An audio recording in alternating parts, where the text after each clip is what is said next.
সকালবেলা ঘুম থেকে উঠে আমার ছেলে বলছে, মা সকালে একটু পাউরুটি করে দেবে।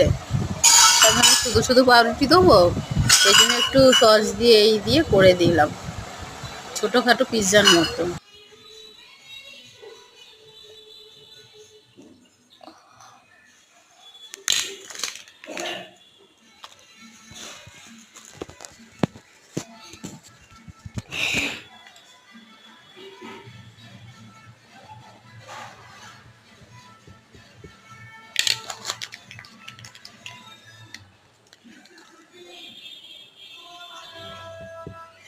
ওকে, দাও আমি